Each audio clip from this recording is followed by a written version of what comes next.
এই সিরিয়া সেই সিরিয়া যেই সিরিয়ায় দাজ্জালকে প্রতিহত করার জন্য আল্লাহর পয়গম্বর মুমিনের জন্য রহমত ও মাওয়াদ্দা হযরত ঈসা ইবনে মারইয়াম আলাইহিস সালাম আগমন করবেন।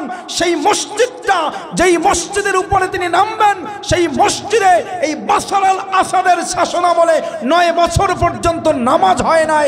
নাউজুবিল্লাহ বলেন। প্রেসিডেন্ট বাশার আল আসাদ, তার বাবা হাফিজ আল আসাদ, দুই বাপ বেটা মিলে 54 বছর সিরিয়ার জমিনে স্বৈর শাসন পরিচালনা করেছেন।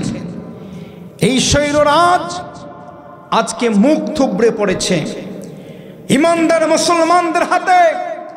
আজকে সিরিয়া বিজয় হয়েছে, আলহামদুলিল্লাহ, আল্লাহর শুকর। 9 বছর এই জালিমের হাতে এ মসজিদ অপমানিত হওয়ার পরে আল্লাহ আজকে মুক্ত করেছেন এই মসজিদকে। আজকে আমরা এই মসজিদে আজান শুনতে পেয়েছি, আলহামদুলিল্লাহ। তার মানে দাজ্জালকে মোকাবেলা করার জন্য, পৃথিবীর বৈশ্বিক ফিতনাকে মূলোৎপাটন করার জন্য ঈসা আলাইহিস সালামের আগমনের যেই জায়গাটা, সেই স্টেজটা, সেটা আজকে আমরা ভিডিওতে দেখেছি। ঝাড়া মোছা করা হচ্ছে, মুয়াজ্জিন আজান দিচ্ছে, নামাজের জামাত কায়েম হচ্ছে, শুধুমাত্র ইমাম সাহেবের আগমন বাকি। মারহাবা বলেন। মুসলমান ভাইরা, আজকে আনন্দের সাথে বলবো, দার্থহীন কণ্ঠে বলবো, উদাত্ত কণ্ঠে তোমাদেরকে আহ্বান জানাবো, সিরিয়ার দামেস্ক মুক্ত হয়েছে জালিম থেকে। সিরিয়ার মসজিদ তৈরি হচ্ছে ঈসা আলাইহিস সালামকে বরণ করতে। এবার তোমরা বলো, কে কে আছো ঈসা পয়গম্বরের নেতৃত্বে, ইমাম মাহদির নেতৃত্বে দাজ্জালকে মোকাবেলা করে বিশ্ব ব্যবস্থাকে ইসলামী ব্যবস্থায় রূপান্তরিত করতে একজন মর্দে মুজাহিদের ভূমিকায় অবতীর্ণ হবে?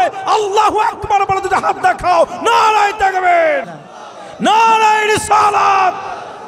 দিন ইসলাম, দিন ইসলাম, আল কোরআনের আলোক, আল হাদিসের আলোক, দুনিয়ার মুসলিম। হাত নামান আমার ভাইরা। সিরিয়ার সাথে আমাদের হৃদয়ের সম্পর্ক। সিরিয়া হচ্ছে শাম, শাম হচ্ছে আমার রাসূলুল্লাহর দোয়ার কেন্দ্রভূমি। নবী আমার দোয়া করছেন, আল্লাহুম্মা আল্লাহুম্মা হাফাজনা শামেনা ওয়া ইয়ামেনা। হে আল্লাহ, শামের উপর আপনার রহম দেন, ইয়ামেনের উপরে আপনি রহম দেন। লোকে বলে পাশ থেকে, হুজুর আমাদের নজদের জন্য একটু দোয়া করেন। আবার নবী দোয়া করে, আল্লাহ শাম এবং ইয়ামেনের উপর রহম দেন। লোকে বলে, হুজুর একটু নজদের জন্য দোয়া করেন। আবার নবী সেই শামের জন্য দোয়া করে, সেই ইয়ামেনের জন্য দোয়া করে। সুতরাং শাম আমাদের দূরের কিছু না, শাম আমাদের হৃদয়ের, ঠিক কিনা? রাসূলুল্লাহ বলেছেন, এই শাম থেকেই কিয়ামতের ময়দান শুরু হবে। মারহাবা বলেন।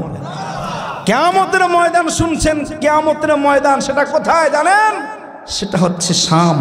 শাম মানে হচ্ছে সিরিয়া, লেবানন, জর্দান, ফিলিস্তিন, এই বৃহত্তর অঞ্চলগুলো নিয়ে হচ্ছে শাম। তবে বর্তমান যেহেতু সিরিয়াটাই হচ্ছে মূল শাম, আর এগুলো ভেঙে গেছে, ছোট ছোট রাষ্ট্রে পরিণত হয়েছে, সুতরাং সেই সিরিয়া, সেই দামেস্ক, এটা হচ্ছে কিয়ামতের ময়দান। রাসূলুল্লাহ বলেছেন, দাব্বাতুল আরদ, আগুন দেখা দেবে কিয়ামতের পূর্ব আলামত, 10টা বড় আলামতের একটা আলামত। আগুন দেখা দেবে পশ্চিম দিক থেকে, মানুষদেরকে পূর্ব দিকে নিয়ে যাবে। সেই দিন তোমরা শামের দিকে দৌড়াবা, তোমরা শামের দিকে দৌড়াবা। আগুন থেকে আত্মরক্ষার জন্য তোমাদের মুক্তির জায়গা হবে সিরিয়া। রাসূলুল্লাহ বলেছেন, যখন পৃথিবীতে কোনো দিন থাকবে না, পৃথিবীতে যখন সব মানুষ বেঈমান হয়ে যাবে, তখন তোমরা শামের দিকে যাবে, তখন তোমরা সিরিয়ায় গিয়ে অবস্থান করবে। কারণ সিরিয়ায় যদি দিন না থাকে, তাহলে মনে রাখবা যে গোটা দুনিয়ার কোথাও আর ঈমান নাই। সেই শাম, সেই সিরিয়া, জালিম বাশার আল আসাদ, এই পরিবার থেকে তারা মুক্তি পেয়েছে। আমরা দোয়া করব, আল্লাহ তাআলা অচিরেই ইমারত ইসলাম, ইসলামী খেলাফত ব্যবস্থা এই সিরিয়ার মধ্যে কায়েম করুন, আমিন বলেন। আগামী পৃথিবী মুসলমানদেরকে নেতৃত্ব দেবেন ইনশাআল্লাহ।